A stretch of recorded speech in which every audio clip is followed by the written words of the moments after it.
The world was heavy that night. Lyra felt it in her bones. The weight of sleepless hours, the ache of eyes strained by too many flickering screens and too few stars. Her fingers still twitched with the phantom urge to scroll, to refresh, to grasp at the blur of a world that never slept. But here, at the edge of the whispering woods, time unspooled differently. The air smelled of damp soil and cedar resin, and the sky arched overhead like a drowsy sigh, indigo and speckled with constellations she'd studied 1,000 times but never truly known. Tonight, though, the stars pulsed in unison, their light rippling like an invitation written in Morse code. "Come," they seemed to whisper. "Come and rest." She hesitated, her boots sinking into moss so thick it swallowed her ankles. Behind her, the hum of the city was a distant snarl. Ahead, the trees stood sentinel, ancient pines with bark like dragon scales, willows trailing silver leaves that chimed like wind-blown glass. Their branches wove a canopy so dense it seemed to drink the moonlight, leaving pools of shadow that breathed in rhythm. Lyra tightened her coat around her shoulders, its wool still holding the sterile scent of her apartment, and stepped forward. The forest inhaled. It began with the trees. A low, resonant chord trembled through the air, vibrating in Lyra's molars, her sternum, the hollow of her throat. The sound was not quite music, not quite speech, a language of roots and sap and centuries. Fireflies drifted toward her, their golden light pooling in her cupped hands like liquid. When she peered closer, she saw tiny scenes flickering inside each glow. A child's laughter trapped in amber, the shadow of a cat stretching in a sunbeam, a forgotten birthday wish whispered to a dandelion clock. Dreams, she realized. The fireflies carried dreams. "They are yours to borrow, but not to keep," said a voice like creaking bark and honey. Lyra turned. Perched on a gnarled root was an owl, its feathers the color of midnight smoke. Its eyes held twin crescent moons, glowing silver. "Who are you?" Lyra whispered, afraid to disturb the forest's hymn. "A guardian of thresholds," the owl replied, tilting its head. Its beak clicked softly, a metronome to the wood's slow heartbeat. "You may call me Hush." The name settled into the air like a feather. Hush spread its wings, and Lyra noticed the symbols etched into its primaries. Runes that shimmered like wet ink. "Come," it said. "The woods have lessons for those who listen." They walked. Though Lyra wasn't sure her feet touched the ground, the path unfurled softly, carpeted in fallen leaves that crumbled into cinnamon-scented dust with each step. Wind chimes hung from invisible threads, their notes plinking like raindrops on glass. One chimed in F-sharp, another in B-flat, a dissonant lullaby that somehow harmonized with the thrum of Lyra's pulse. "Where are we going?" she asked. Hush blinked slowly, a gesture that felt like punctuation. "To the heart of listening." The air grew cooler, sharpening the scent of pine and petrichor. Lyra's breath fogged, and she watched it curl into shapes. A spiral, a question mark, a flock of birds dissolving into mist. She reached out to touch one, and it burst into a dozen fireflies, their light warming her fingertips. "The woods remember," Hush said, gliding ahead. "Every sigh, every secret, every footstep that ever wandered here. They remember you, Lyra." She froze. "How do you know my name?" The owl turned, moonlight catching the edges of its feathers. "You've always known this place. You've simply forgotten." A moth the size of Lyra's palm fluttered past, its wings patterned with constellations. It landed on her sleeve, antennae quivering. When she leaned closer, she heard a sound, a hum, deep and resonant, like the lowest string of a cello. "That's Andromeda," Hush said. "She's been waiting for you." "Waiting? To return what you lost?" The moth's wings parted, and a tiny object fell into Lyra's palm. A marble, its glass swirls mirroring the night sky. She gasped. It was identical to the one she'd buried in her childhood garden. The one her brother had dared her to toss into the storm drain. She'd cried for hours, convinced the stars inside it had drowned. "How?" "The woods keep what the world discards," Hush said. "Secrets, sorrows, lost marbles." Lyra clenched her fist around the glass sphere, its edges biting her skin. For the first time in years, she thought of her brother's laugh, the way he'd chase fireflies with a jam jar the night he taught her Orion's belt. He'd moved to another country, changed his number, vanished into the static of adulthood. But here, in this impossible forest, he felt close enough to touch. The path sloped downward, narrowing to a ribbon of moss. The trees here grew denser, their trunks knotted into archways dripping with lichen. Lyra brushed a hand against one, and the bark rippled like water, revealing a flash of gold. A beetle, its carapace etched with tiny numerals. "A chronobeetle," Hush said. "It counts the seconds you've wasted worrying." Lyra recoiled. "That's morbid." "Is it? Or is it a reminder that time cannot be spent, only exchanged?" The owl gestured with a wingtip. "Listen." A new sound swelled ahead. The murmur of water, but warped, as if played in reverse. They emerged at a brook, its current flowing upward, curling over stones polished smooth by centuries of contradiction. Lyra knelt, mesmerized. The water glowed faintly, its surface scattered with lily pads that unfurled only to curl back into buds. "What's wrong with it?" she asked.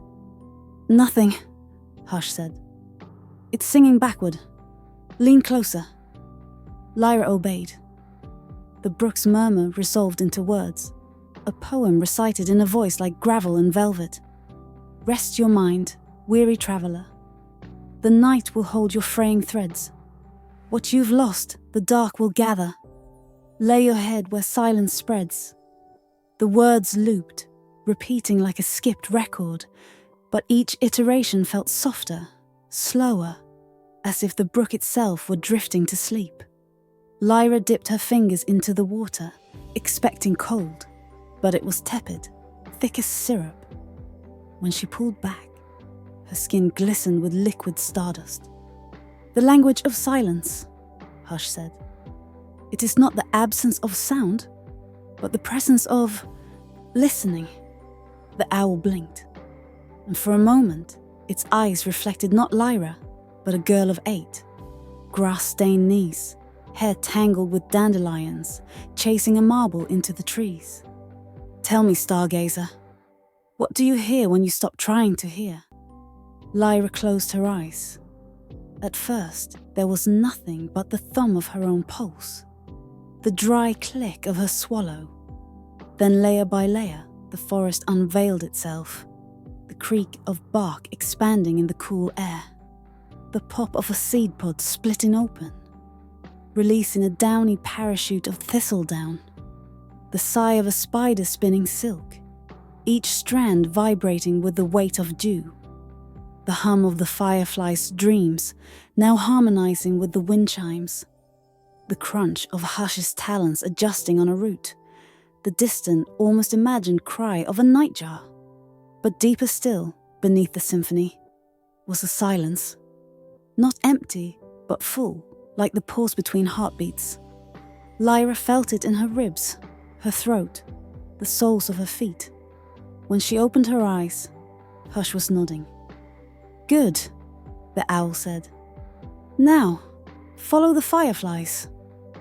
The fireflies led them to a clearing where the trees formed a cathedral of shadows. Branches arched overhead, interlacing into vaulted ceilings, their leaves stained glass, filtering starlight into fractured hues. At the center stood a pedestal of living wood, cradling a pool of water so still it mirrored the sky perfectly. Lyra approached, her reflection staring back, a woman with smudged eyeliner and a chipped front tooth, her hair a nest of city grime and static. But as she watched, the image shifted.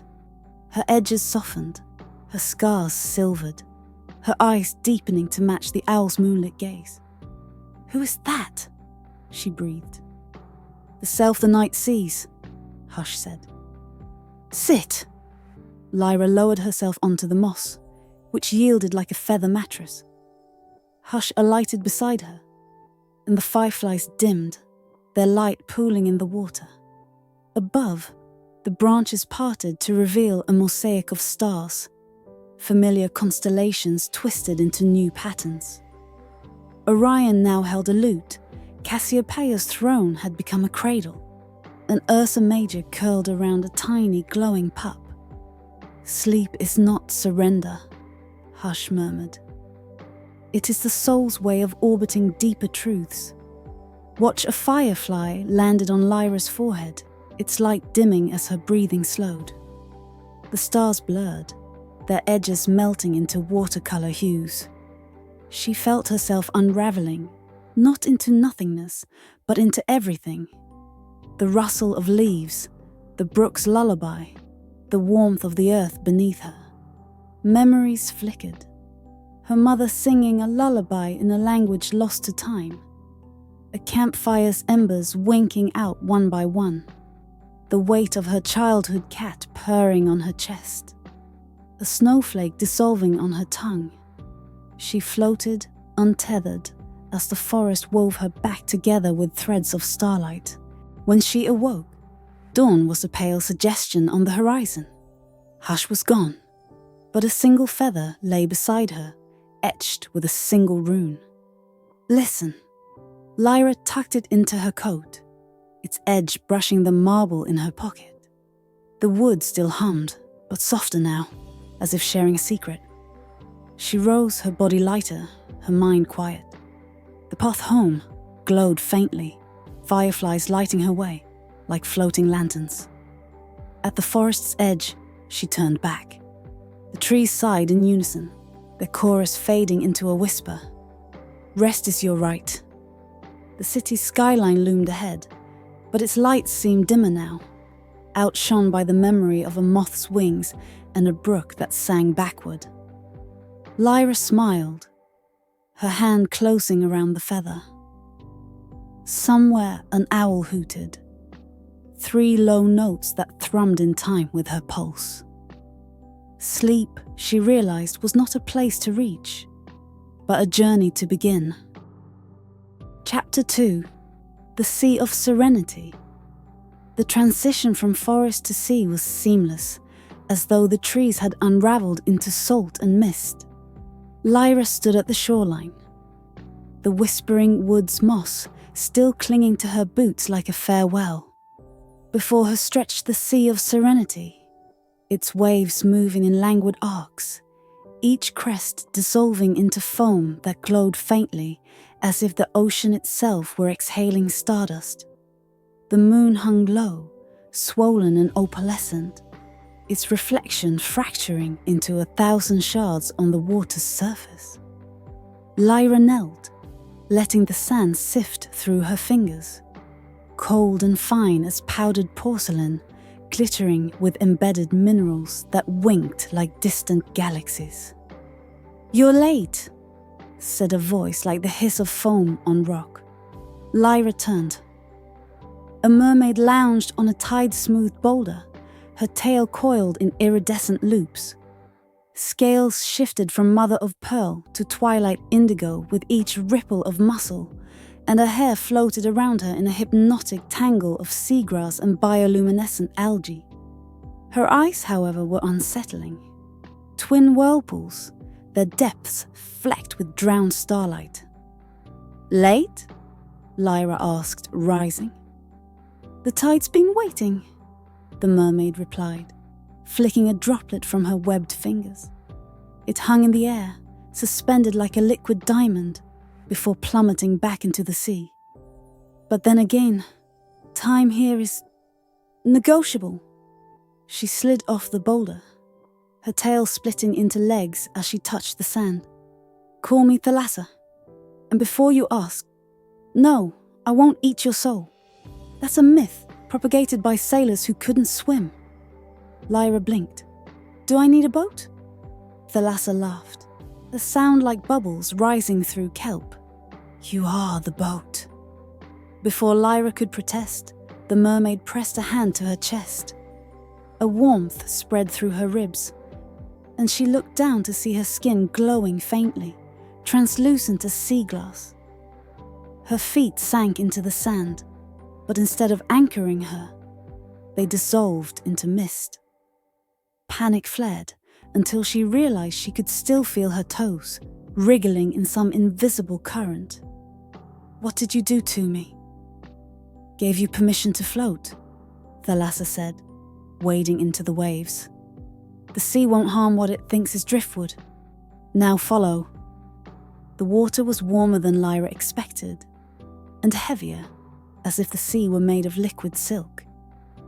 With each step, her body grew lighter, her limbs dissolving into vapor that trailed behind her like comet tails. Thalassa moved ahead, her form flickering between human and mer, her voice carrying over the waves. Mind the riptides. They're nostalgic. They'll try to pull you into yesterday.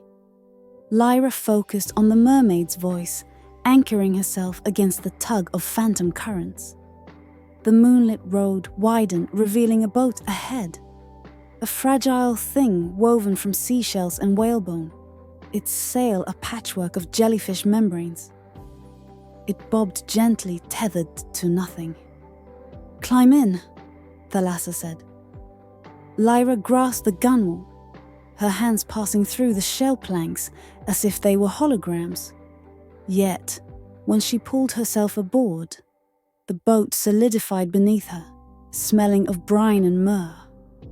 Thalassa slithered over the side, her tail reforming as she settled at the helm. Where are we going? Lyra asked. To the cradle, Thalassa said, nodding toward the horizon. Where the waves are born. The sail billowed, though there was no wind, and the boat slid forward. Lyra peered over the edge. The water beneath them was impossibly clear, revealing schools of fish that moved in geometric patterns. Triangles, spirals, fractals, as if choreographed by some aquatic conductor. Deeper still, shadows glided. Whales with constellations etched into their skin, their songs reverberating through the hull. They're singing the oldest lullaby, Thalassa said. The one the ocean hummed when the world was young. Lyra closed her eyes. The whale's melody was a vibration in her teeth, her bones, the hollow spaces between her cells. It spoke of ice melting, continents drifting, tides obeying the moon's silent pull. When she opened her eyes again, the sea had changed. Bioluminescent plankton swirled around the boat, their blue-green light painting ripples on Lyra's skin. Below, gardens of coral pulsed like slow-motion fireworks, soft pinks, violets, and golds blooming and fading in time with Lyra's breath. Sea anemones swayed, their tendrils beckoning, and Lyra felt an absurd urge to dive in, to let the current carry her into the kaleidoscope. Don't, Thalassa said, as if reading her mind. The beauty here is a siren, and you're still half-human. Lyra gripped the gunwale tighter. What's down there? Stories, the mermaid said. The sea collects them. Drowned loves, shipwrecked hopes, messages in bottles that never reach shore. They become part of the coral, the kelp, the shells. She trailed a hand in the water, and the plankton coalesced into shapes. A sailor's wedding ring, a child's rubber duck, a faded love letter in a language Lyra didn't recognize. Can they be recovered? Lyra asked. Thalassa's expression softened. Some things aren't meant to be kept. They're meant to be released. Without warning, the sea stilled. The plankton dimmed, the coral froze mid-pulse, and even the whales fell silent. The boat halted, suspended in a moment thicker than glass. Lyra gripped the gunwale, her translucent fingers trembling. "What's happening?" she whispered. Thalassa's gills flared, her pupils dilating into black pools. "A memory storm. Hold fast." Above them, the sky darkened, not with clouds, but with shadows. Shapes coalesced, skeletal ships with tattered sails, krakens with tentacles like smoke, faces contorted in silent screams. They swirled like ink in water, their forms dissolving and reforming in a macabre ballet. Lyra's chest tightened, her breath shallow and frayed. "Whose memories are these?" "Everyone's," Thalassa said, her voice taut. "The sea never forgets a tremor. Even the smallest drop of sorrow leaves a ripple." The shadows descended. Lyra gasped as visions flooded her. A fisherman's last prayer, swallowed by a wave as his nets filled with stones. A mother's lullaby hummed to a child born too soon, her tears salting the cradle. A lighthouse keeper's hands, raw and bleeding, polishing a pearl no one would ever see. Her own face reflected in a rain puddle as a younger Lyra dropped a marble into a storm drain, convinced she'd murdered the stars inside. "Let it pass," Thalassa urged. "Breathe through it, not against it." Lyra clenched her jaw, tears mingling with salt spray. The storm pressed closer, the shadows whispering in languages lost and living. Etruscan curses, Polynesian chants, the hum of a child's nursery rhyme. A tendril of darkness brushed her arm, and she recoiled as a new vision seared her mind. A boy on a raft, his skin blistered by sun, sipping the last drops from a cracked canteen. He scribbles a note. "Tell Mama I tried." Stuffs it into a bottle and casts it into the waves. The raft splinters on a reef, and the boy sinks, his final breath a bubble that rises, pops. "No," Lyra choked. "It's not yours to carry," Thalassa said, her voice cutting through the haze. "The sea holds these stories so the living don't have to." Lyra pressed her forehead to the boat's hull, the whalebone cool against her skin. The storm howled soundlessly, its fury a vacuum. Then, a sound. A single pure note, rising from the depths. The pearl in the distant lighthouse brightened, its beam piercing the gloom. The shadows recoiled, dissolving into mist, and the sea exhaled.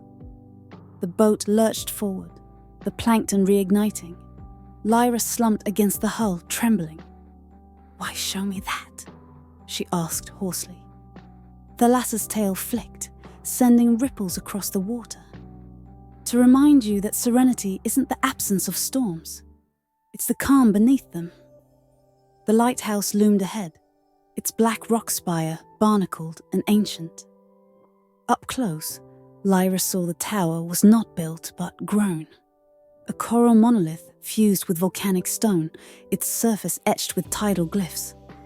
The pearl at its apex pulsed like a heartbeat, its glow shifting from ivory to rose to deepest blue. "The moon's tear," Thalassa said. "It guides the lost and comforts the lonely." "Can we go inside?" Lyra asked. The mermaid shook her head.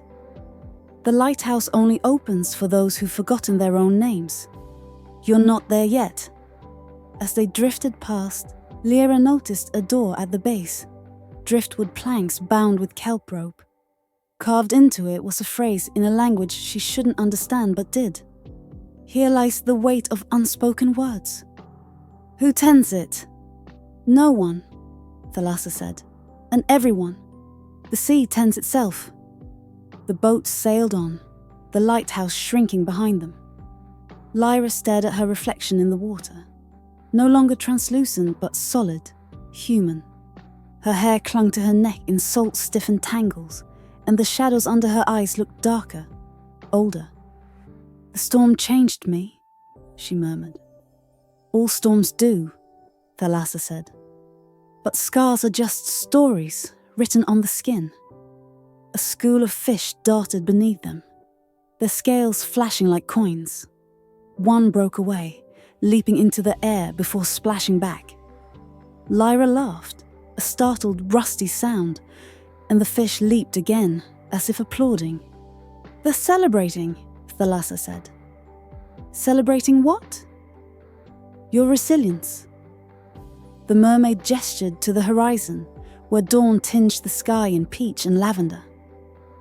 Ahead, a ring of icebergs rose from the water, their arches carved by centuries of tides.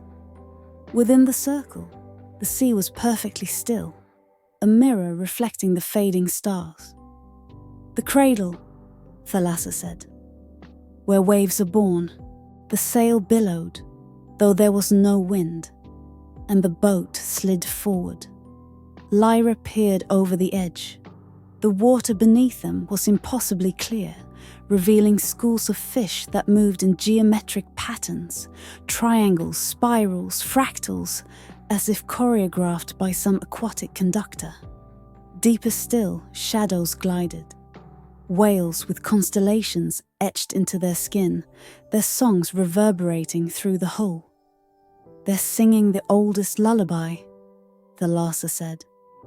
"The one the ocean hummed when the world was young." Lyra closed her eyes. The whale's melody was a vibration in her teeth. Her bones, the hollow spaces between her cells. It spoke of ice melting, continents drifting, tides obeying the moon's silent pull. When she opened her eyes again, the sea had changed.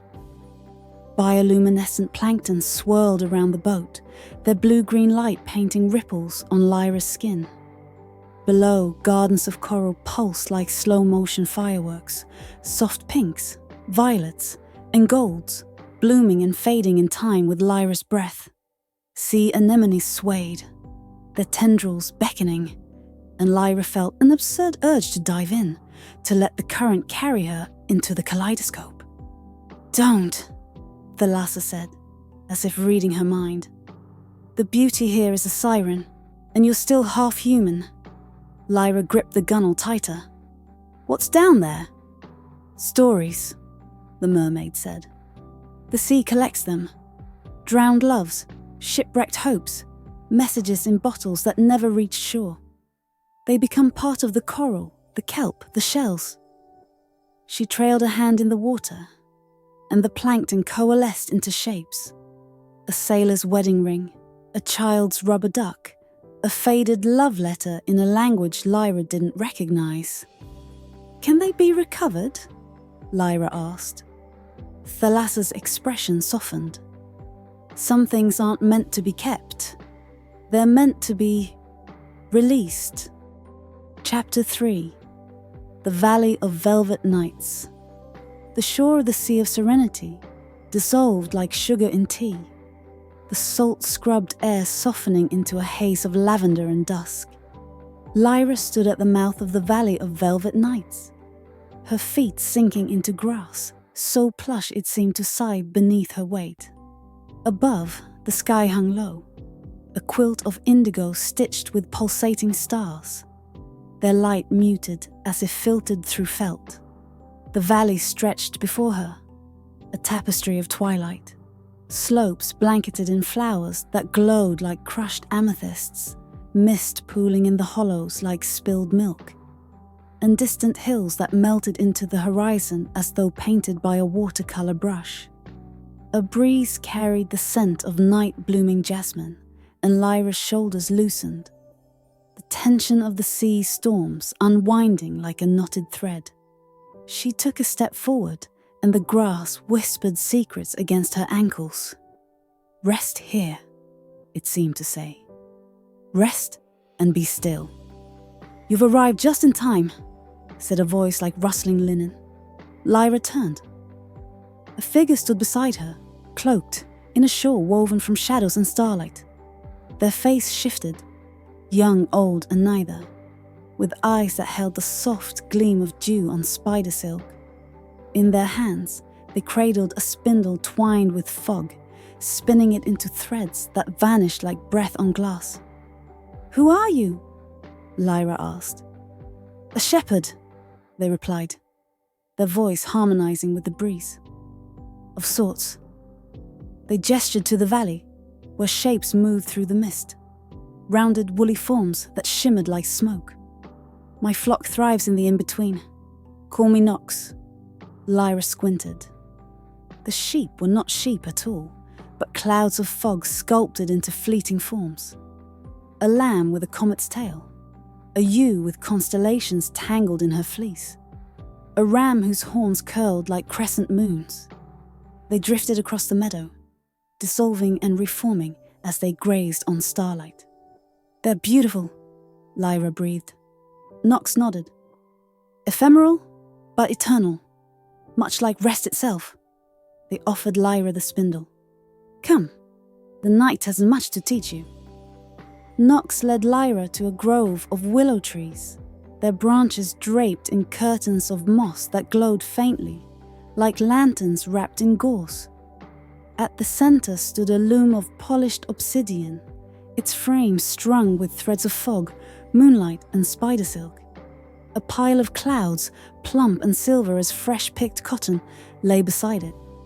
"Sit," Nox said, guiding Lyra to a cushion of moss. "Tonight you'll weave." Lyra frowned. "I don't know how." "You do?" Nox replied. "You've been weaving all your life. Thoughts, worries, regrets." They plucked a cloud from the pile, and it crumbled into mist between their fingers. "But here, you'll weave release." Nox demonstrated. They drew a strand of fog from the air, twined it with a thread of starlight, and fed it into the loom. The shuttle moved on its own, clicking softly as it wove a tapestry that shimmered like ice on a winter pond. With each pass, scenes emerged. A feather dissolving in midair, a candle flame guttering into smoke, a dandelion seed carried off by the wind. "Your turn," Nox said. Lyra reached for a cloud, but it slipped through her fingers. She tried again, gripping tighter, and it burst into vapor. "Gentle," Nox chided. "Let your hands be empty to hold the night." Lyra exhaled and tried once more, her fingers barely brushing the cloud. This time it settled into her palm, cool and weightless. She pulled a thread from its edge, marveling as it stretched like taffy, and fed it into the loom.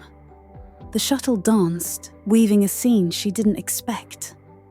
Her own hands, clenched white-knuckled around a phone, scrolling through a blur of news and notifications. "I don't want to remember this," Lyra muttered. "Yet you carry it," Nox said. "Weave it into the tapestry. Let the night hold it for you."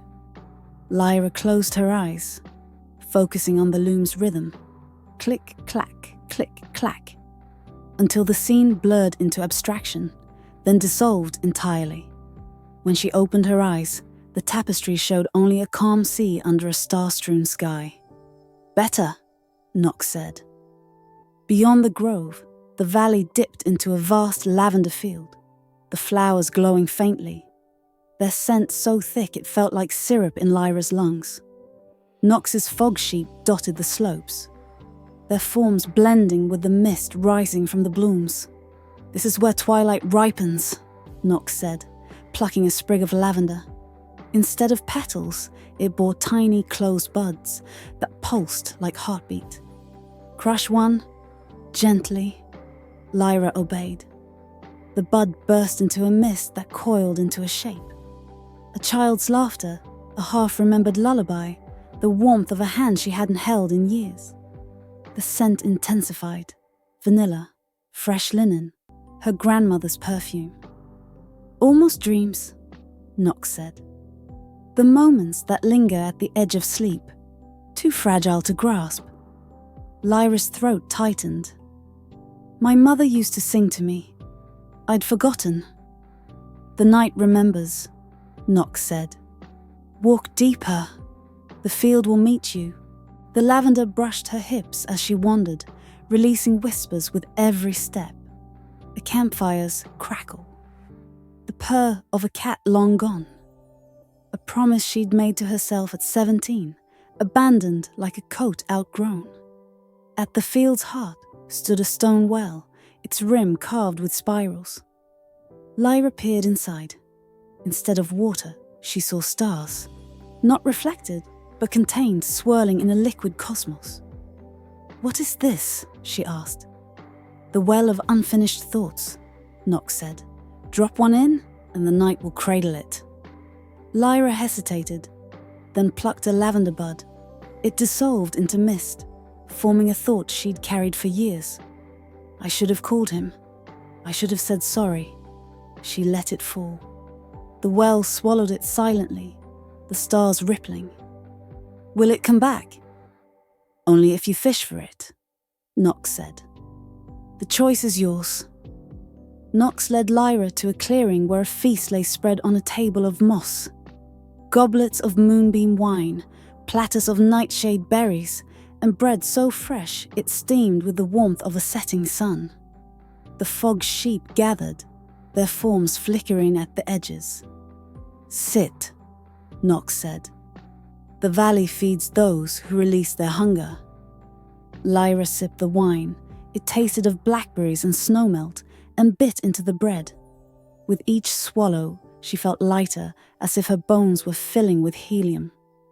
Eat your fill, Nox said. But remember, indulgence is not gluttony. Savor the pause between bites. As they ate, Nox began to hum, a low, resonant tune that harmonized with the rustling lavender. The sheep joined in, their voices a drone of distant thunder and wind through chimes. Repeat after me, Nox said, and the words unfurled like ribbon. What I clutch, the night will carry. What I fear, the stars will bury. Soft the shadows, kind the dark. Let the twilight hold the spark. Lyra echoed the mantra, her voice blending with the chorus. With each repetition, the feast before her simplified. The goblet became a thimble, the bread a crumb, the berries a single drop of juice. Yet she felt fuller, calmer, as if the act of release had nourished her more than the meal. Nox smiled. You see? The night takes only what you offer. A fog sheep drifted to Lyra's side, nuzzling her hand. Its touch was cool, a balm on her sunburned worries. May I keep one? Lyra asked, half ashamed. Nox's gaze softened. For a time, but remember, even fog must return to the sky. Dawn approached, the stars dimming to shy glimmers. Nox stood, their shawl billowing into a canopy of shadows. It's time, they said. Lyra's chest ached. Must I go?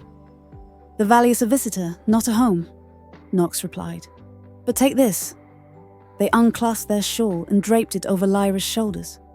The fabric pooled like liquid shadow, weightless and warm. What is it? A cloak of velvet nights, Nox said. When the world feels too sharp, wrap yourself in it. The night will hold you. The fog sheep gathered, bleating softly, a sound like wind through a keyhole. One pressed its misty forehead to Lyra's palm, imprinting a cold kiss. Thank you, Lyra whispered. Nox nodded. Remember the mantra, and when you sleep. They pressed a finger to Lyra's forehead. Dream of lavender. The valley faded, the lavender field dissolving into her bedsheets, the cloak into a blanket. Lyra blinked awake in her observatory, dawn's first light creeping through the window. On her nightstand lay a sprig of lavender, its buds tightly closed. She pressed it to her nose and breathed. Rest is your right, the valley sighed, its voice lingering like a half-remembered song. Chapter 4. The Clock of Eternity.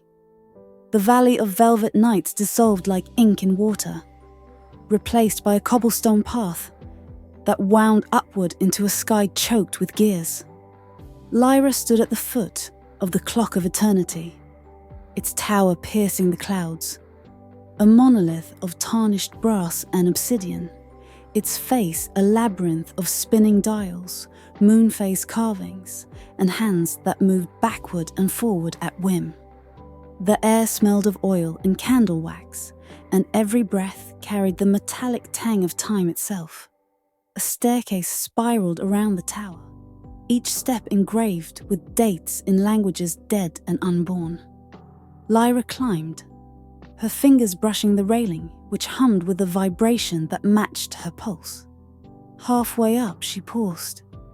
A gear the size of a wagon wheel rolled past, suspended in midair, its teeth clicking softly as it rotated. Inside its spokes, scenes flickered.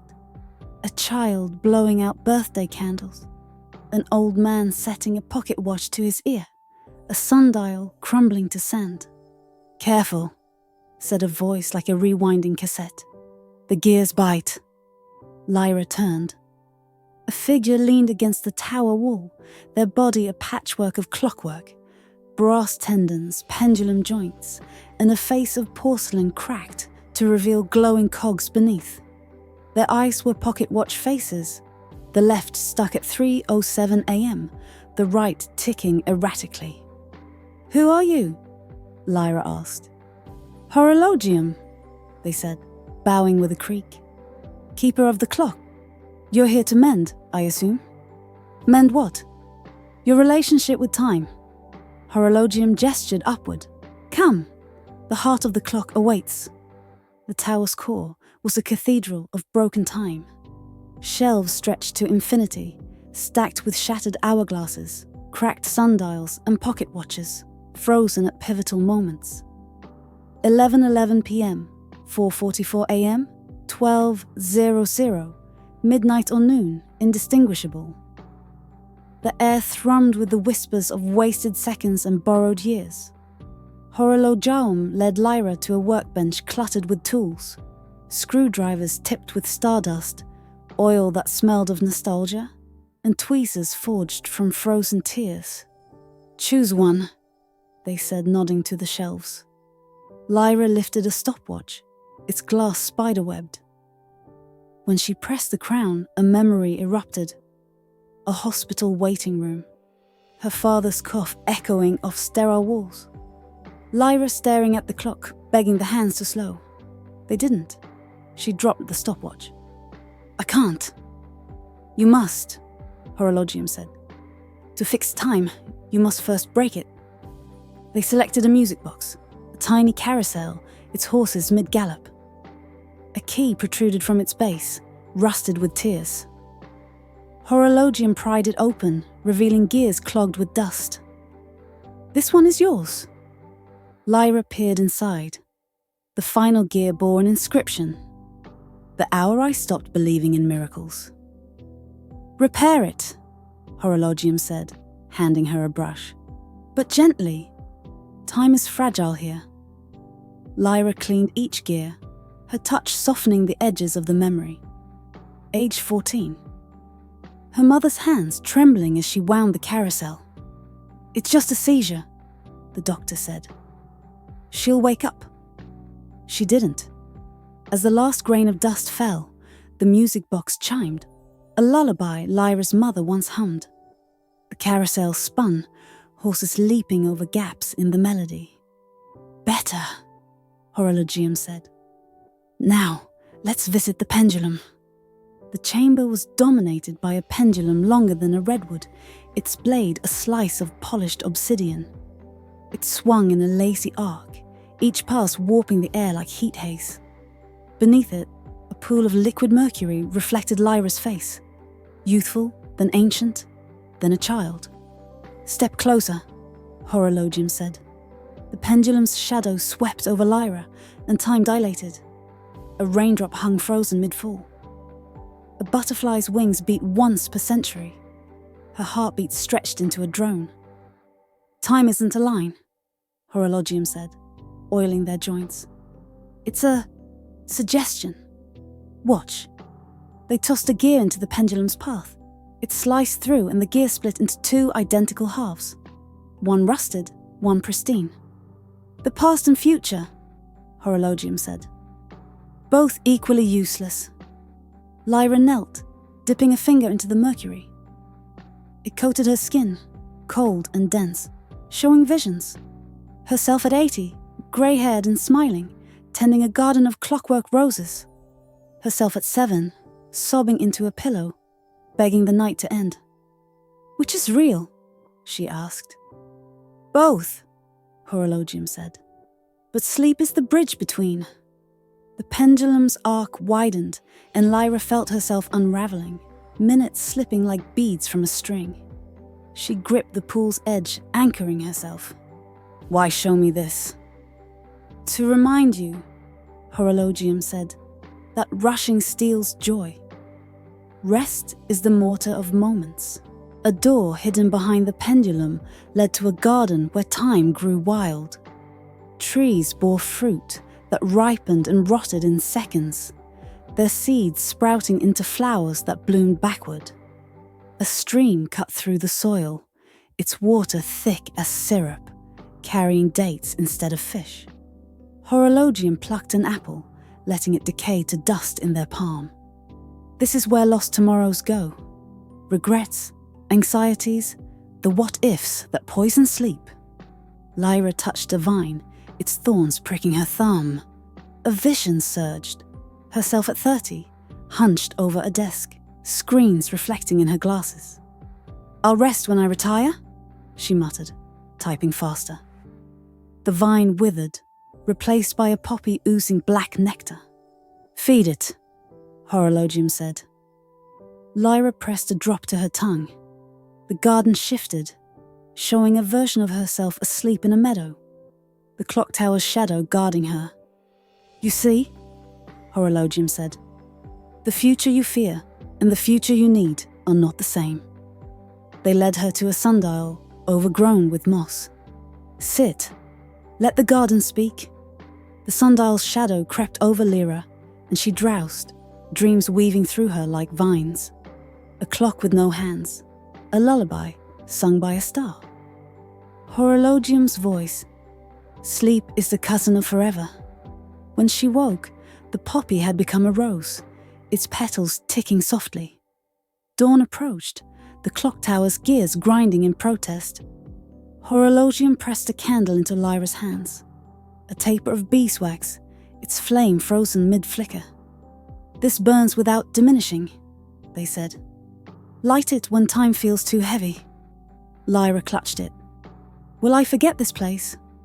Yes, Horologium said. But your bones will remember. They escorted her down the staircase, past gears now still. At the base, the tower began to fade, its brass dissolving into mist. Wait, Lyra said.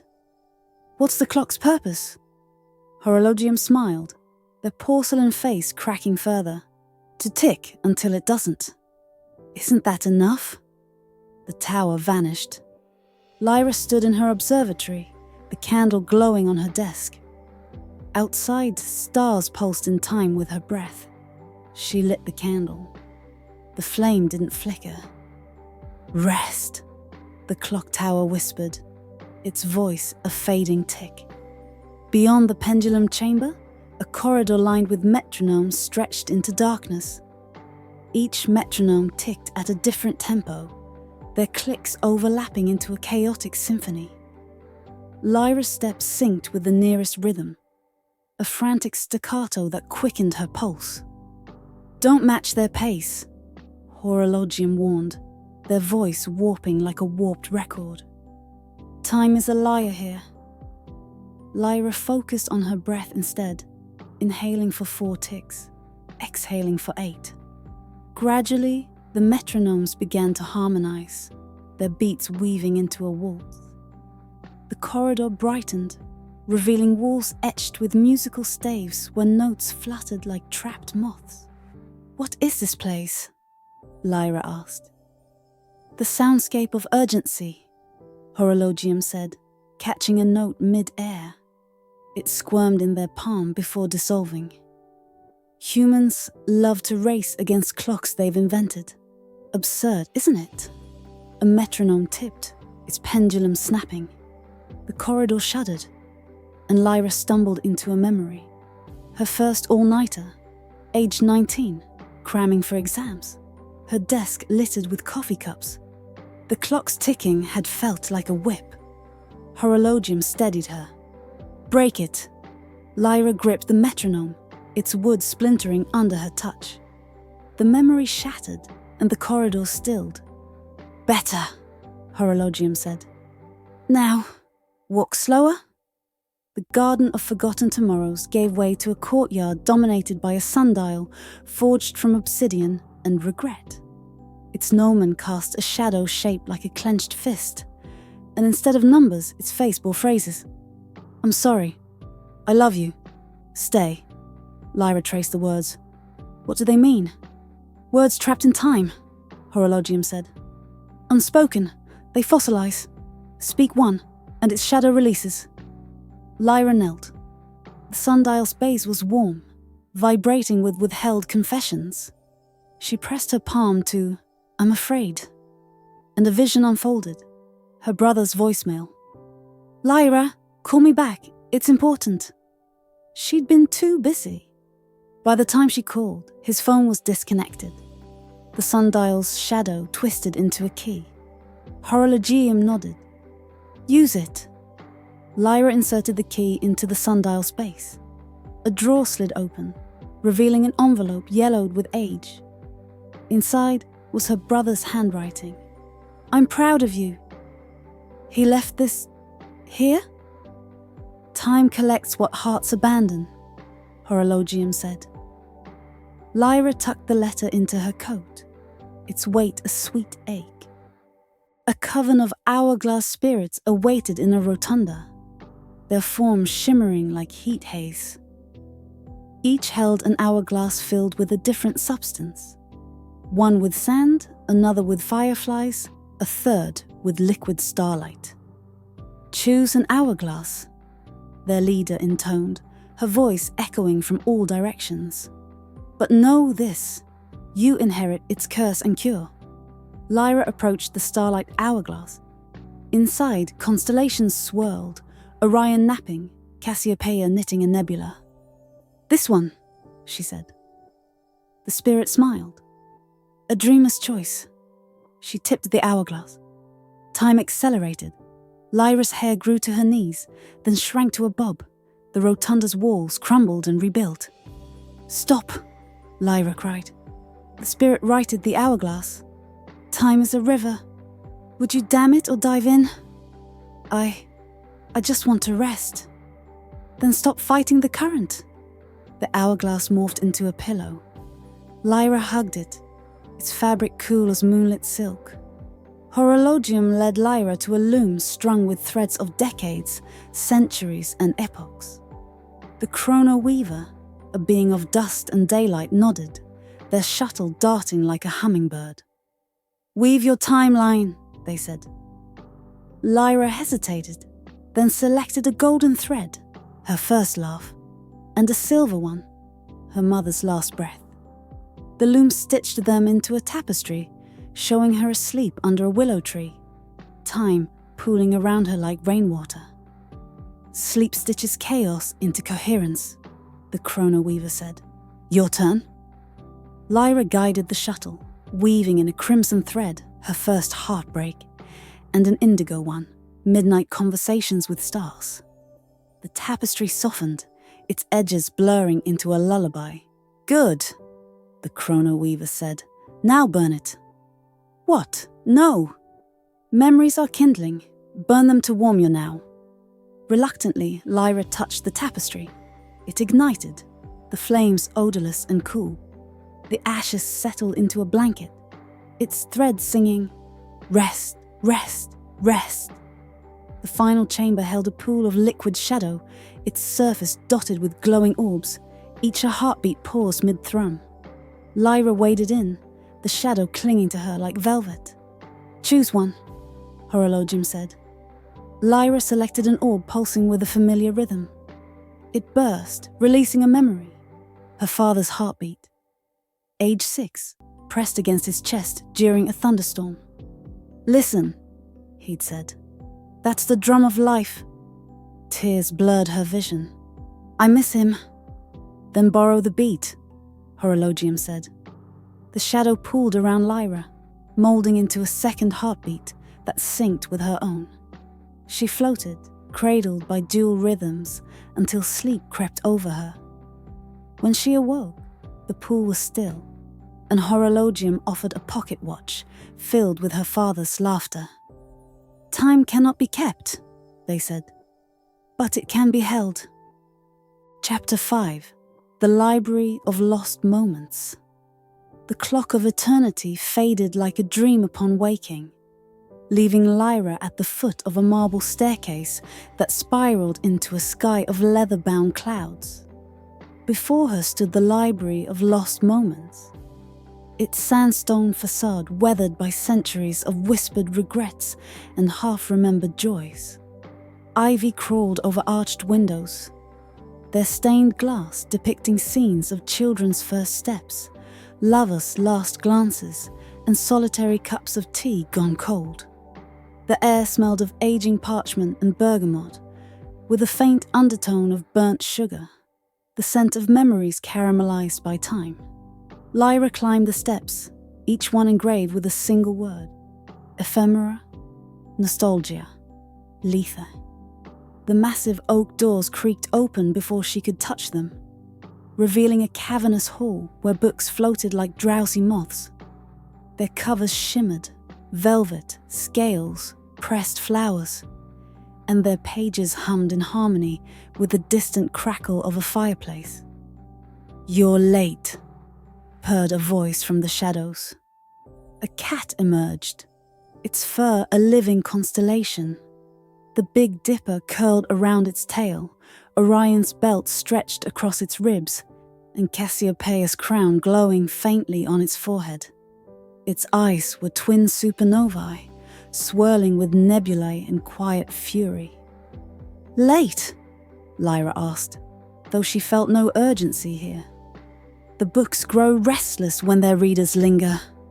The cat leapt onto a podium of fossilized wood. "Call me Codex. And you, Lyra, are here to shelve what you've outgrown." Codex led Lyra through labyrinthine shelves that stretched into infinity. Some books were tiny, no larger than a thumbprint. Others towered like monoliths, their spines etched with runes that pulsed in time with Lyra's heartbeat. "Every book is a lost moment," Codex explained. "Some are misplaced, others abandoned." They paused at a shelf labelled "Unspoken Apologies." Lyra's fingers brushed a volume bound in denim, the fabric of her father's old work jacket. When she opened it, a memory unfurled. Age 12. Her father, grease-stained hands offering a daisy plucked from a highway median. "For you, stargazer." She'd rolled her eyes, left it wilt on the windowsill. The daisy lay pressed between the pages, its petals translucent as moth wings. "Shelve it," Codex said. "Or carry it forever." Lyra hesitated, then slid the book into an empty slot. The daisy crumbled to dust, and the shelf sighed. "Good," Codex said. "Now, meet the archivists." Paper birds swooped down, cranes folded from letters, owls origamied from grocery lists, their wings inked with grocery lists and forgotten names. One landed on Lyra's shoulder, whispering in a voice like rustling tissue. "The fireplace awaits." The heart of the library was a fireplace large enough to stand in, its flames blue-green and odorless. Logs of compressed memories burned within. A wedding vow, a baby's first laugh, a slammed door. Above the mantel, a mosaic depicted a phoenix with feathers of ash and apology. "Warm yourself," Codex said.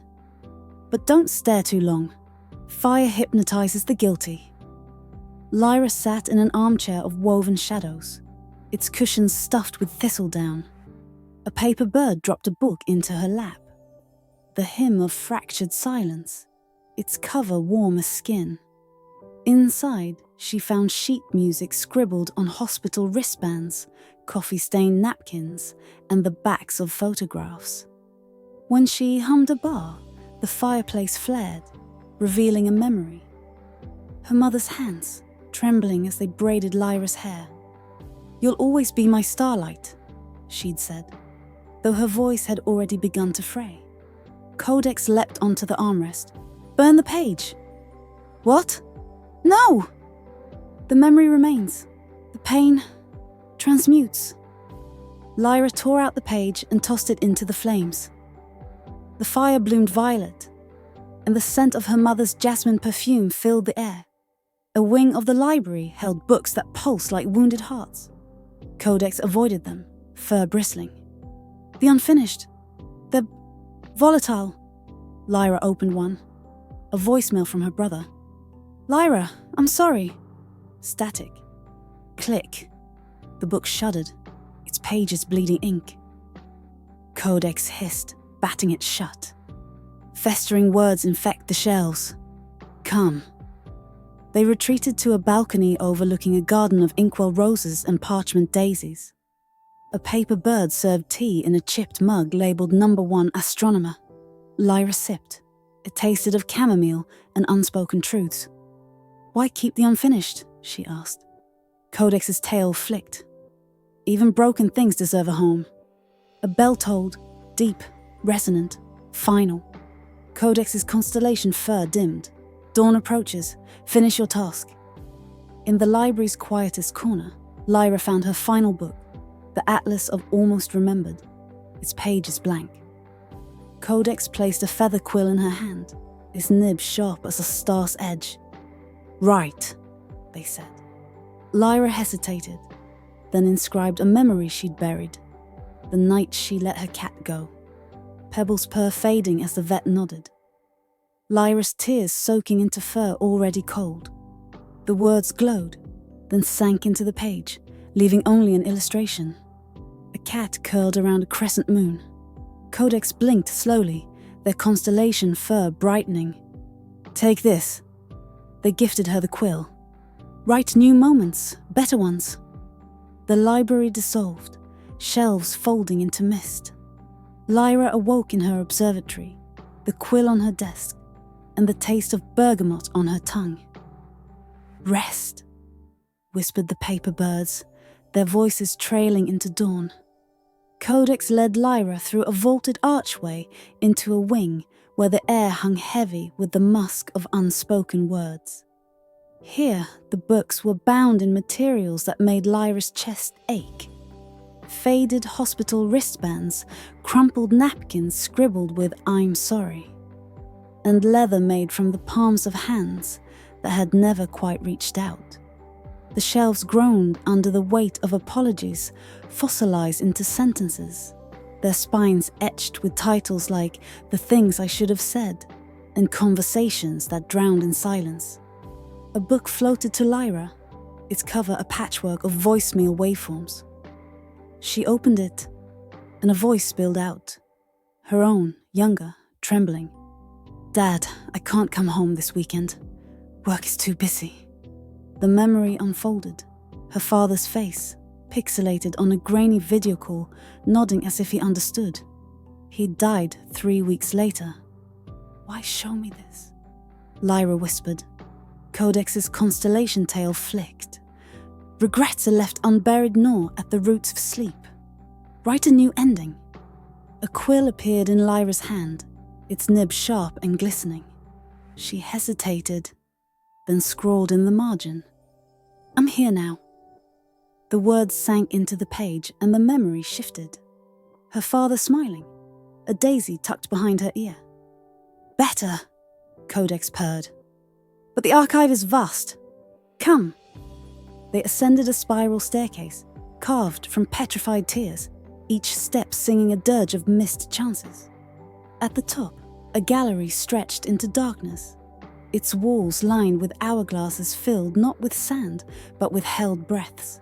The observatory was a rotunda of shattered stained glass.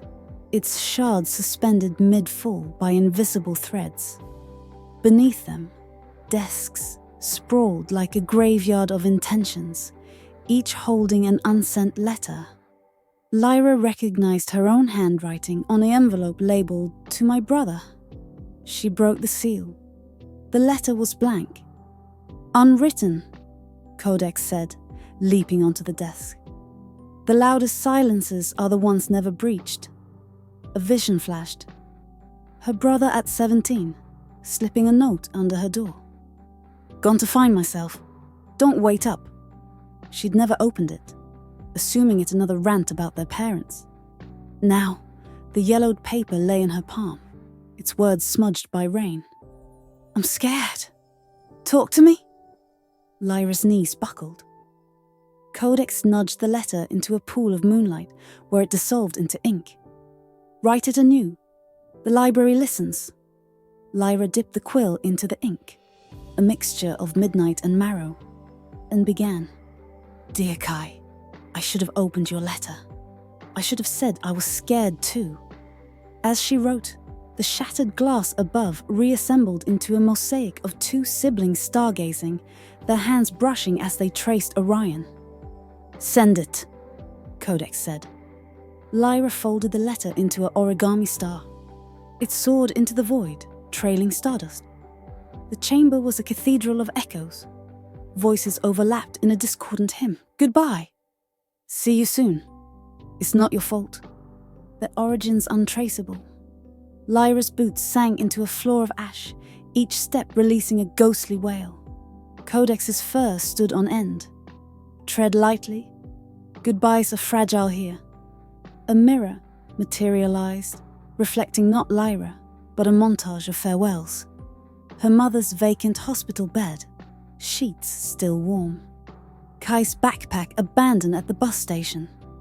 A childhood cat's collar nestled in a shoebox under her bed. Lyra reached for the mirror.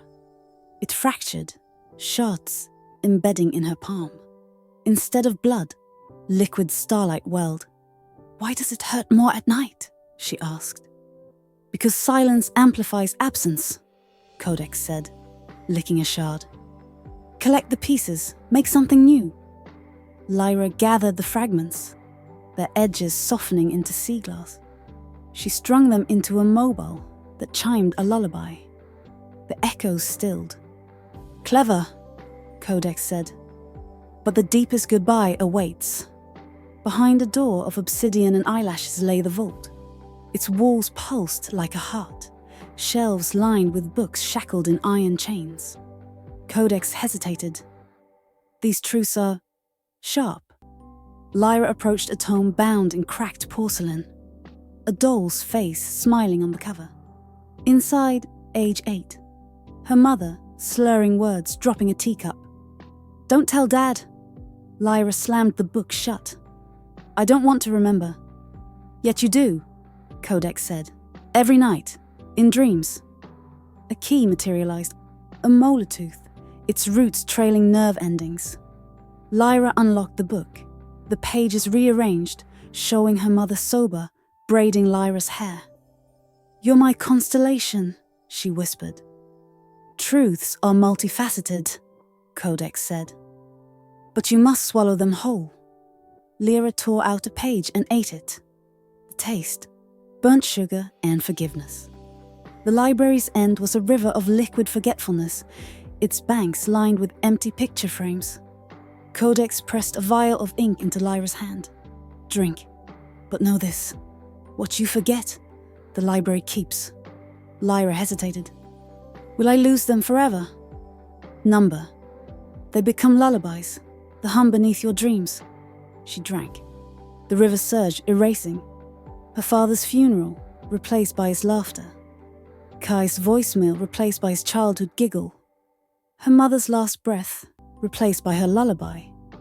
Codex nudged her awake at the library's entrance. Dawn tinted the sky. In her hand, a blank book titled "Begin." "Sleep," Codex said, fading into stardust. "And let the lost moments sing." Chapter 6. The Garden of Glass Moons. The library of lost moments dissolved like ink in water, leaving Lyra at the edge of a garden where the air itself seemed to hold its breath. Before her stretched the garden of glass moons, a labyrinth of crystalline flora glowing under a sky veiled in perpetual twilight. Flowers bloomed from fragile stems, their petals thin as blown glass, refracting the faint light into prismatic whispers. Trees arched overhead, their branches twisted into spirals hung with translucent orbs, each a miniature moon, shimmering with captured starlight. The ground crunched softly beneath Lyra's boots, not with soil but with crushed opal dust that sparkled like frost. A figure emerged from the shimmering haze, their form indistinct at first, as though woven from mist and mercury. As they neared, Lyra saw they were made of stardust, a gardener whose body flickered like a candle flame, their hands gloved in molten silver. Where their face should have been, a smooth glass mask reflected Lyra's own visage, warped and rippling. "Welcome, tender one," the gardener spoke, their voice a chorus of wind chimes. "I am Vitreus. Tread softly here. Even breath can shatter what the night has nurtured." Lyra nodded, her pulse quickening as she stepped onto a path lined with glass-blown lilies. Each flower hummed when she passed, their vibrations harmonizing into a lullaby. Above, the moon swayed gently, their surfaces etched with constellations Lyra didn't recognize.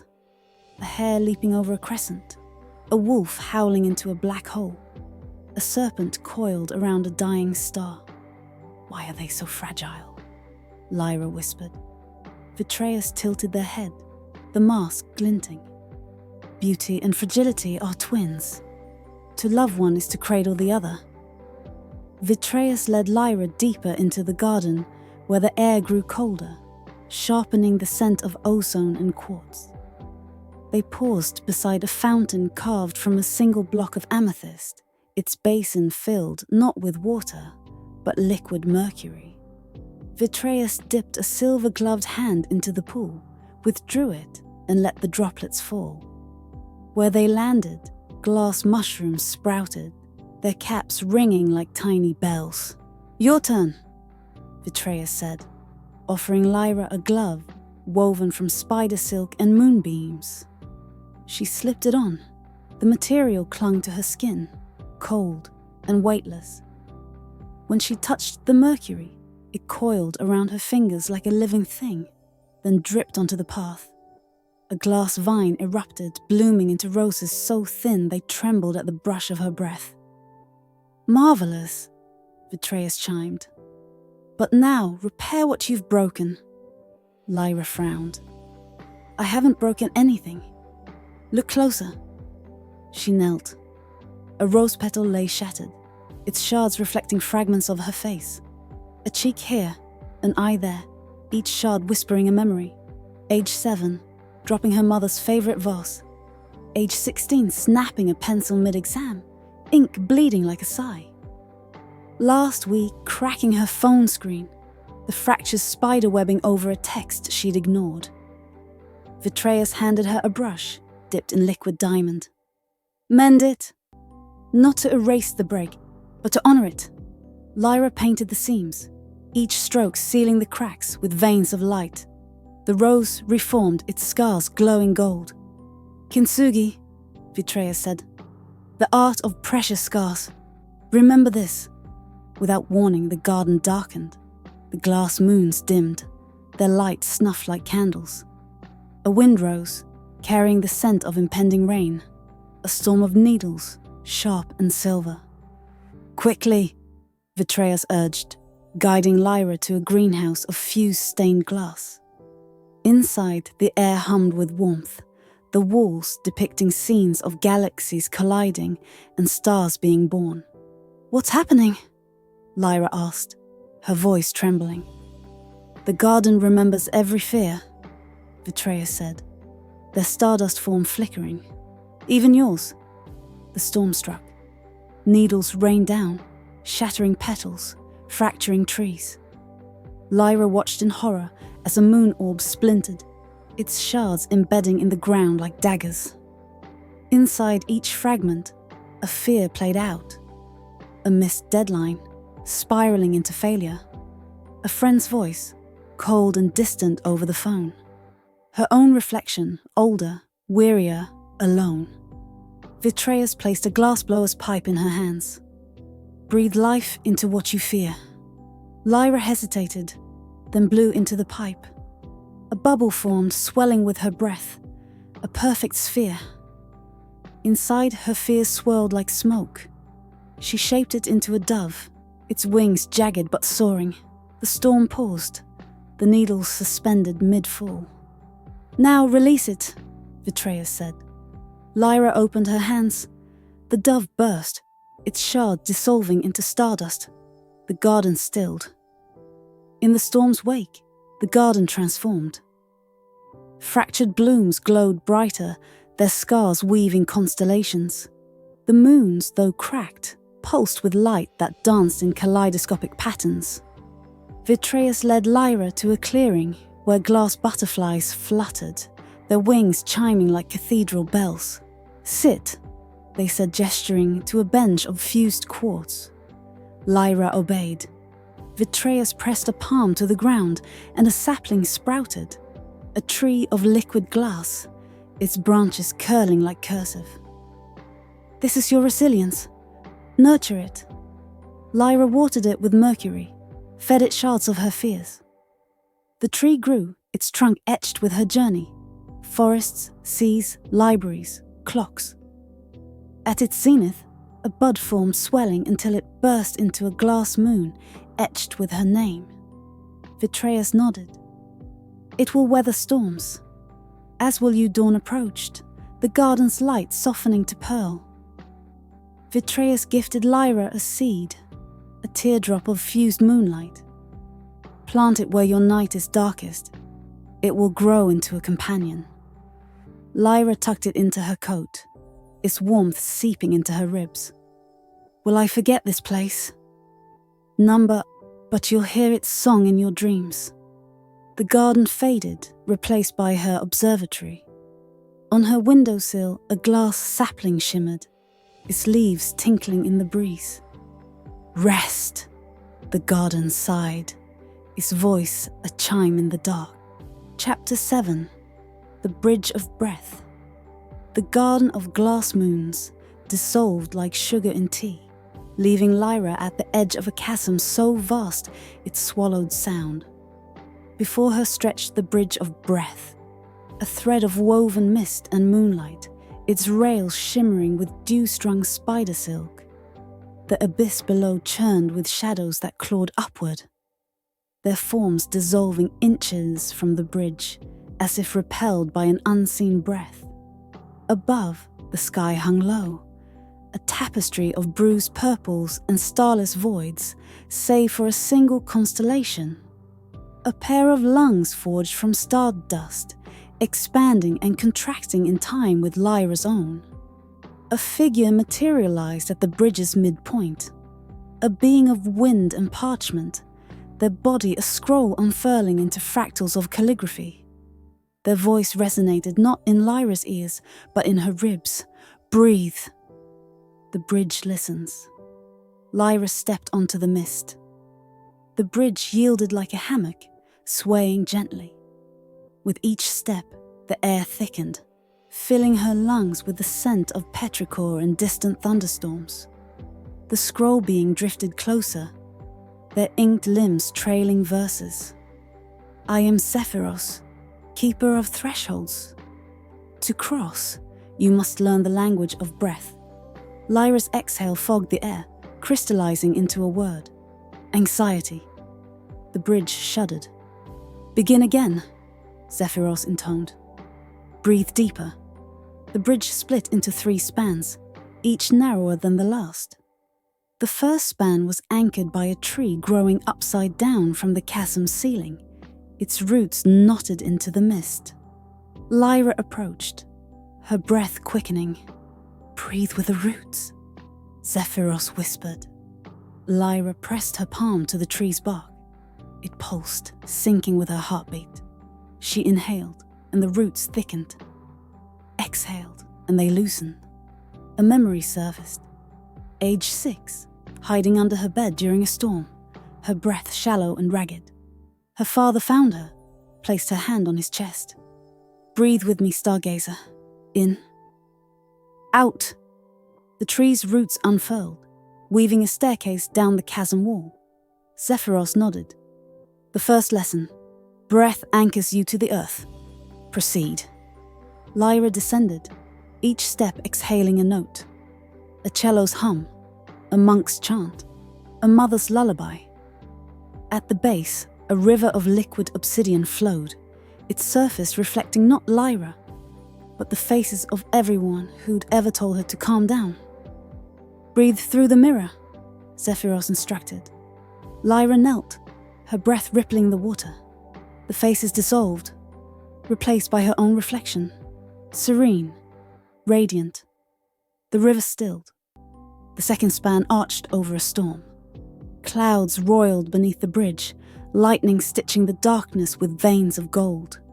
Thunder shook the mist, and Lyra's breath hitched. Breathe into the storm, Zephyros urged. Lyra inhaled sharply, and the clouds surged upward, engulfing the bridge. Rain fell sideways, each droplet a frozen syllable. You're too sensitive. Just relax. Why can't you sleep? The words sliced her skin, drawing liquid starlight. Lyra gasped, clutching the rails. Breathe deeper, Zephyros thundered. She closed her eyes, recalling the garden's glass roses, the library's quiet. Her exhale unfurled like a sail, catching the storm's fury. The word dissolved, the clouds parting to reveal a meadow of dandelion clocks, their seeds swirling into a mantra. Rest is resistance. Breathe. The final span was a single thread of spider silk, strung between two stars. Below, the chasm yawned, its darkness humming with the weight of unsung lullabies. Zephyros dissolved into a breeze, their voice now the bridge itself. Breathe with the stars. Lyra stepped onto the thread. With each breath, the stars brightened, their light flowing into her lungs. She became a constellation. Her ribs the Milky Way, her breath the solar wind. Memories of sleepless nights unraveled. 3 a.m., staring at cracks in the ceiling. The ping of a notification, shattering stillness. Her own voice whispering, I'm so tired. The thread trembled. Lyra froze. Breathe anyway, Zephyros murmured. She inhaled starlight, exhaled shadow. The thread steadied. At the chasm's heart lay a vault of frozen breath. Icicles hung like chandeliers, each containing a captured sigh, a stifled yawn, a scream smothered by pillows. Zephyros reformed, their scroll body etched with frost. Release them. Lyra pressed her hands to the ice. Her breath fogged the surface, thawing a sigh trapped in 1998. A nurse's exhale after a 24-hour shift. It floated free, dissolving into the dark. One by one, Lyra melted the breaths, her own lungs burning. The vault shuddered, collapsing into a pool of liquid silence. Now drink, Zephyros said. The silence tasted of snowmelt and forgiveness. Lyra climbed back to the bridge, the chasm howling beneath her. Zephyros's calligraphy now glowed with her breath patterns. Spirals for calm, jagged lines for panic. Breathe them into being. Lyra exhaled, and the symbols detached, forming a choir of paper cranes. They sang as she ascended, their melody syncing with her pulse. The bridge widened, becoming a road of light. At the summit, a temple of bone and moonlight awaited. Inside, a pedestal held a pair of bellows shaped like lungs. Zephyros bowed. Breathe life into the void. Lyra worked the bellows. With each pump, stars ignited in the abyss, their light stitching the darkness into a tapestry of breath-held moments. A baby's first cry, a last breath, soft as a moth's wing. Her own laughter, long forgotten. The void became a galaxy. Zephyros smiled. The bridges crossed. Dawn tinged the horizon as Lyra returned to her world. Zephyros gifted her a seashell curled like a lung. When breath falters, listen. Lyra pressed it to her ear. Inside, the choir of cranes sang a lullaby of expanding universes and quiet exhales. Rest, the bridge whispered. Its voice, the sigh of 1,000 sleepless souls, finally stilled. Lyra steps into a corridor where the wind carries fragmented voices, echoes of past doubts and unsaid words. Each gust forms spectral figures, a teacher who dismissed her dreams, a friend who betrayed her trust. Zephyros guides her to breathe through the chaos, transforming the gale into a symphony of resilience. The segment ends with Lyra crafting a melody from the wind, silencing the taunts. The bridge twists into a maze where walls mirror Lyra's fears. Each reflection shows alternate lives, a version of her consumed by work, another paralyzed by anxiety. She learns to navigate by syncing her breath with the labyrinth's heartbeat, dissolving false paths. A haunting encounter with her younger self, wide-eyed and trembling, culminates in a hug that mends fractured timelines. A cavern of frozen breath crystals offers respite. Lyra confronts the weight of silence, the unspoken grief for her mother, the quiet rage at her brother's absence. Zephyros teaches her to hold silence without fear. She inscribes a vow into the ice. I will not let quietude bury me. The cavern melts into a river, carrying her words to the chasm's core. The bridge arcs over an ocean where drowned dreams float like jellyfish. Lyra wades in, retrieving a childhood sketchbook, astronaut cats exploring Saturn's rings, and a faded love letter she never sent.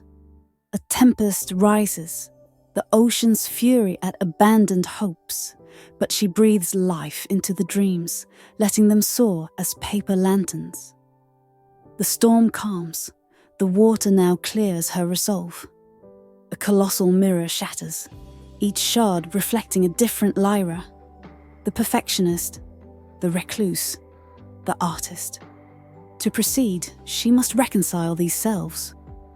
Zephyros' voice booms, breathe them into union. Lyra's exhale weaves the shards into a mosaic, revealing her whole self, flawed, luminous, enough. The bridge solidifies beneath her. The bridge narrows to a thread. Below, the void roars. Above, a storm of what-ifs crackles.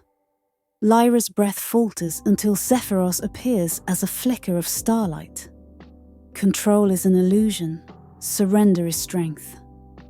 She releases her grip, falling upward into the storm. Lightning etches her fears into ash, and she lands on a plateau where the air tastes of elderflower and peace. Shadows emerge, embodiments of her guilt, shame, and envy. They sing a dirge, their voices syrupy and suffocating. Lyra counters with a lullaby woven from garden hums and library whispers. The shadows falter, then harmonize, their edges softening into twilight. Zephyros nods. Even darkness craves melody. A fountain bubbles with iridescent liquid, each drop a moment from her past. Drinking it, Lyra relives her mother's laughter, her brother's last embrace, and a lonely midnight sketching constellations. The fountain floods, threatening to drown her in nostalgia, until she breathes the liquid into vapor, forming a rainbow that arches over the bridge. An altar of obsidian and feathers holds artifacts of her burdens, a clock ticking with deadlines, a phone buzzing with unanswered calls. Lyra smashes the clock with a breath-charged hammer and buries the phone in ash. Zephyros chants, "What you release no longer defines you." The altar crumbles and wings sprout from Lyra's shoulders, fragile but hers. The bridge ends at a dawnlit shore.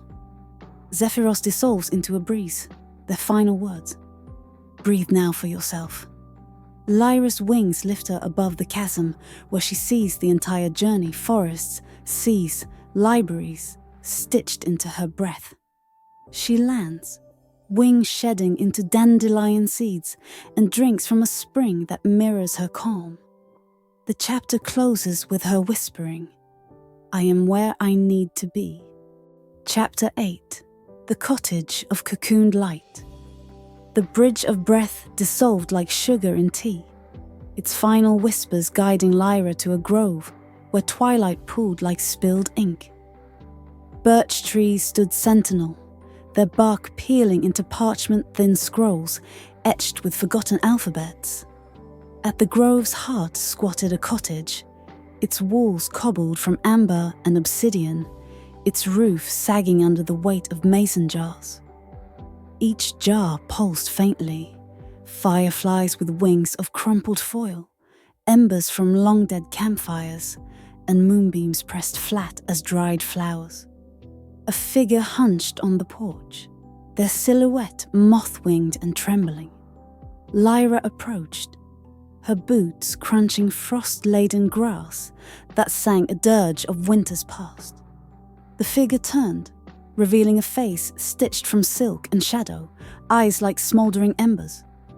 "They're safest here," they rasped, cradling a jar where a firefly beat its wings against the glass. Tap, tap, tap. Morse code for help. Lyra peered closer. The firefly's light dimmed, its glow choked by the jar's stale air. "But they're suffocating." The moth being flinched, wings rattling like dried leaves. "So are we all." Inside, the cottage brimmed with jars stacked to the rafters, sunsets bottled at their zenith, lightning frozen mid-strike, and wilting moonflowers preserved in resin. "I collect what the world abandons," the moth said, polishing a jar with their tattered wing. "Call me Foss." Lyra's chest ached. One jar pulsed in time with her heartbeat. She reached for it. "No!" Foss recoiled, silk mask slipping to reveal a flicker of light beneath. "They'll show you what you've buried." Lyra unscrewed the lid. The firefly alighted on her palm, its glow thawing her veins. A memory seared her mind. Age 14, hiding in a closet, phone buzzing with unanswered texts. "Why don't you ever come out?" The firefly dimmed. "It's okay," Lyra breathed. "You can go." It soared, dissolving into stardust. Foss shuddered. "Foolish. Now it's gone." Lyra touched their wing. "Or free." Somewhere a jar shattered. The cottage trembled as stardust from the freed firefly settled over its walls. Foss staggered, their moth-like form fraying at the edges. Silk threads unspooled from their wings, dissolving into smoke that smelled of burnt lavender and old regrets. Lyra reached out, but Foss recoiled, clutching their tattered cloak. "Stop! You'll unravel me!" they hissed, voice splintering like glass. Lyra hesitated, her hand hovering in the air. Another jar on the shelf pulsed. A trapped sunbeam, its light dimmed to a sickly yellow. She lifted it, and the glass hummed with warmth. Inside, a memory flickered. Her mother's hands, trembling as they tucked a frayed blanket around Lyra's shoulders. "One day, you'll learn to stop collecting ghosts." The sunbeam strained against the jar, desperate. Lyra unscrewed the lid. Light erupted, painting the cottage in gold, and Foss screamed, a sound like wind through a hollow tree. Their silk masks split, revealing a face woven from radiant thread, glowing faintly beneath. "What am I?" Foss whispered, staring at their trembling, translucent hands. Lyra stepped closer. "Something new." The freed sunbeam curled around False like a cat, stitching their unraveling form with the strands of dawn. Lyra watched, breath held, as the moth being's wings dissolved entirely, replaced by a shimmering cloak of light. "I've spent centuries fearing the dark," False murmured, voice now melodic, harmonizing with the cottage's creaks. "But you carry your shadows like companions." Lyra glanced at the remaining jars. "And you carry your light like a cage." A third jar rattled, a wilting moonflower, petals edged in frost. Lyra freed it and the bloom disintegrated, its pollen scattering into a memory. Her brother's voice crackling over a distant call. "You're always so busy saving others. Who saves you?" False shuddered, the light dimming. "Why do you keep doing this?" Lyra smiled faintly. "Because someone once told me that rest is not surrender." Only one jar remained, nestled in the cottage's darkest corner. Its glass was charred, the firefly inside reduced to a husk of ash. False lunged to block Lyra's path, the new form flickering wildly. "Not that one," they pleaded. "It's mine." Lyra knelt, ignoring them. The jar was cold, its surface etched with runes of shame. She pried it open, and the ash inside spilled into her palm, whispering, "Vows, centuries ago, a star who dimmed their glow to avoid blame after a forest fire." Better to be small, they'd thought, than to risk burning the world. The ash coalesced into a tiny, trembling star, False's buried light. Lyra cupped it gently. "You don't have to hide anymore," False wailed, their radiant threads unraveling as the star floated upward. The cottage groaned, jars shattering in unison. Glass rained down, melting mid-air into liquid moonlight that pooled around their feet. The star pulsed once, twice, then detonated into a supernova, silent and brilliant. Lyra shielded her eyes. When the light faded, the cottage was gone. The grove of birch trees had transformed into a meadow, fireflies weaving constellations above wildflowers. False stood at the meadow's heart, their form now a wisp of starlight, laughing, a sound like wind chimes and breaking waves. "I forgot. Light wants to be seen." Dawn tinged the horizon, painting the meadow in apricot and pearl. False drifted toward Lyra, plucking a thread from their luminous body. "Take this," they said, weaving it into the hem of Lyra's coat. "For nights, when the dark feels endless." The thread pulsed, warm as a heartbeat. Lyra nodded, her throat tight. "Will you stay?" False shook their head, already dissolving into the sunrise. "I must wander, but the light you freed, it remembers you." As False vanished, the meadow's fireflies swarmed Lyra, their glow stitching a cloak of soft radiance around her shoulders. In her pocket, something stirred. A newborn firefly, golden and unafraid, nestled beside the starlight thread. Lyra turned homeward, the grove's whispers trailing behind her. Rest is not the absence of dark, but the courage to trust the light will return. Chapter 9. The Mountain of Murmurs. The meadow's fireflies dimmed as Lyra faced the Mountain of Murmurs, its peak shrouded in clouds that shimmered like crushed opals. The air bit with a cold that tasted of iron and elderberries, and the path ahead glittered with ice that sang when stepped on. Lyra tightened her starlight-threaded coat and began to climb. The first whisper came as her boots sank into the snow. A baker, slipping an extra loaf into a beggar's sack. "For your children?" he'd murmured, though Lyra had never met him. She paused, breath fogging the air. The snow beneath her glowed, faintly, revealing more echoes. A nurse's hand steadying a trembling patient, a child returning a lost toy. Each step forward unearthed another act of kindness, frozen in time. A shadow loomed above. Lyra squinted.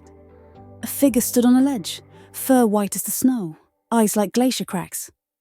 "You hear them too," it rumbled, voice echoing through the pass. "The mountain never forgets." The Yeti, Kieran, descended with surprising grace, his paws leaving no prints. Up close, his fur was etched, with frost patterns resembling celestial maps. "I am the keeper of echoes," he said, breath smelling of pine sap and distant thunderstorms. "But you carry echoes of your own." He led Lyra to an ice cave, its walls reflecting scenes from her past. Age 10, sharing her lunch with a classmate who never returned the favor. Last winter, shoveling a neighbor's driveway under cover of night. "Why show me this?" Lyra asked, her voice small. Kieran's claws traced the ice. "To remind you that gratitude is not a transaction. It is a thread that weaves the world." A gust of wind howled, carrying a new echo. A man, years later, handing a sandwich to a homeless teen. "Someone once did this for me." Lyra's chest tightened. "That was my loaf." Kieran nodded. "The mountain remembers what you've forgotten." The ice cave shuddered as a howl tore through the mountain. A blizzard of apathy, its wind sharp with forgotten promises and unspoken sorries. Snowflakes hardened into daggers, slicing through the murmurs trapped in the ice. Kieran roared, his fur bristling with frost. "The storm buries what it cannot understand." Lyra staggered, her starlight cloak fraying at the edges. The echoes around her dimmed. A mother's lullaby faded mid-verse. A donated coat dissolved into threads. She clutched the nearest ice wall, her palm freezing to its surface.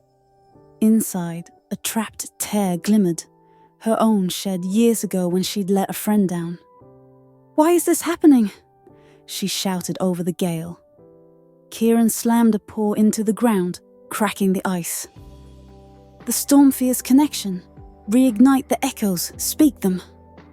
Lyra closed her eyes, digging through the cold. She summoned Hush's feather, Thalassa's conch, Phos's thread.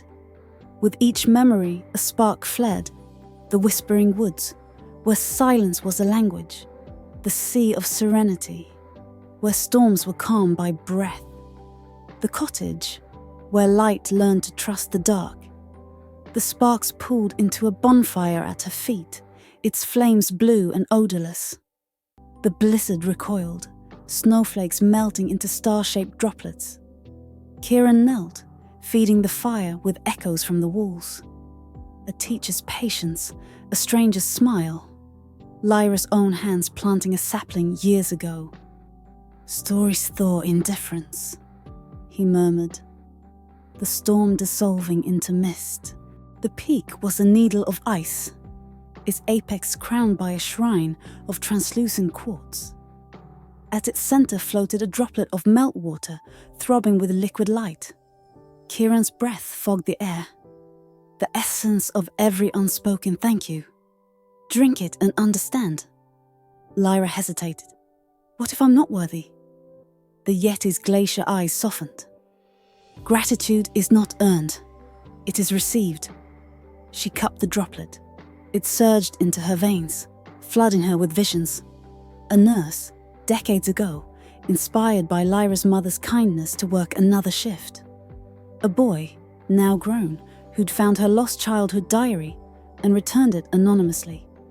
Kieran himself, centuries past, a human wanderer who'd saved a Yeti cub and been gifted immortality in return. The droplet emptied. Lyra gasped, tears freezing before they fell.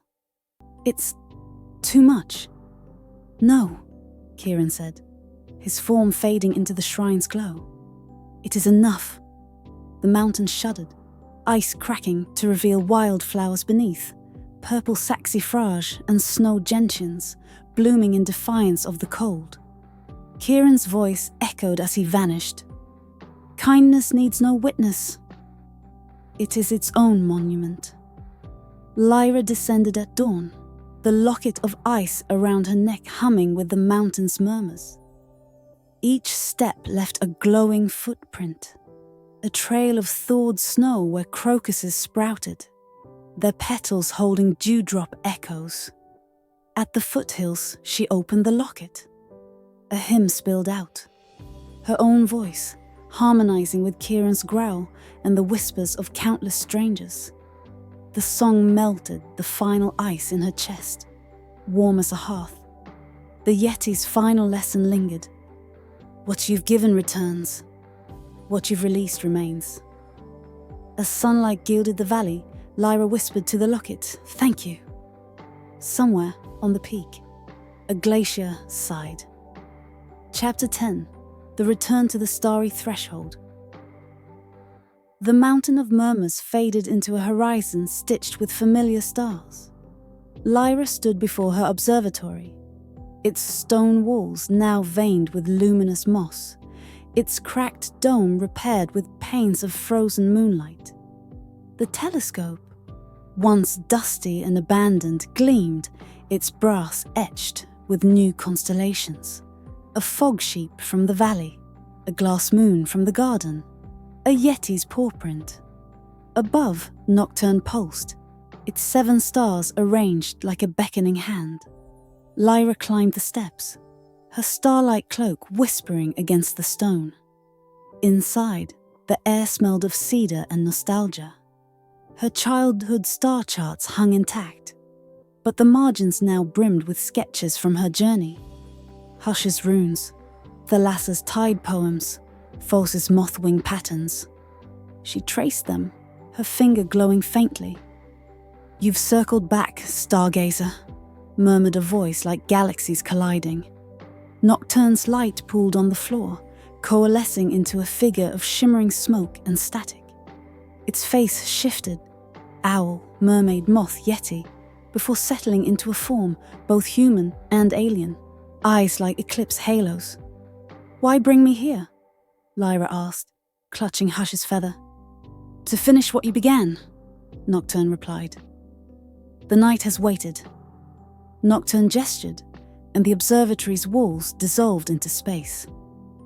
Planets spiraled past, comets weaving between Lyra's fingers. "You thought this a journey of rest," they said, voice harmonizing with the hum of distant nebulae.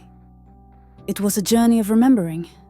Memories surged, not hers but the cosmos's, a supernova's final breath seeding a forest's first tree, a tidal wave's retreat carving valleys into mountains, a moth's wing beat stirring a storm that birthed a star. Lyra's knees buckled. "I don't understand." Nocturne steadied her. "Sleep is the universe's oldest language. You've been learning its dialects. Silence, breath, light, and gratitude. Now, speak it fluently." They pressed a hand to her chest. Her ribs glowed, revealing constellations etched into her bones. "You are both student and syllabus," Nocturne said. "The stars wrote themselves into you."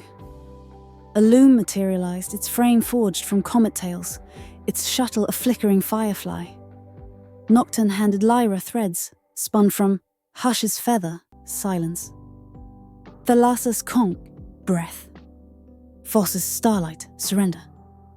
Kieran's ice, gratitude. As she wove, spectral guys appeared. Hush, perched on the loom, hooting a forest lullaby. Thalassa, swirling mercury into the warp. Foss, stitching cracks with radiant thread. Kieran, cooling the tapestry with frost-kissed breath. The tapestry grew, a blanket of midnight velvet embroidered with pulsars and wildflowers.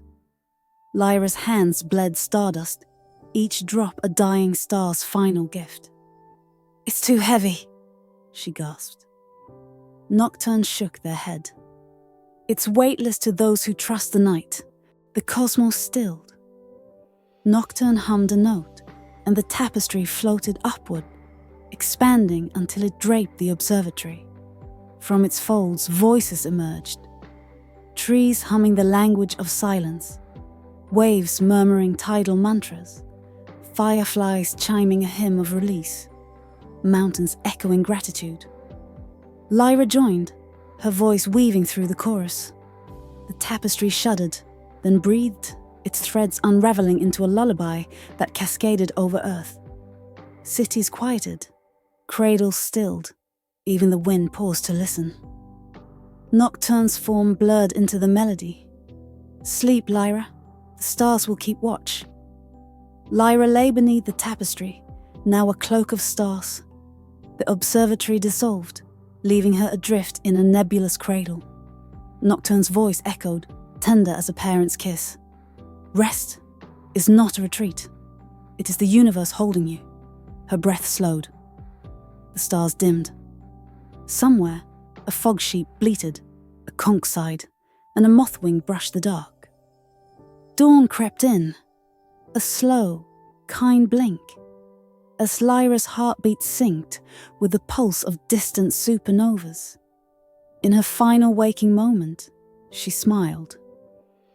The cloak tightened and the cosmos whispered, "Welcome home."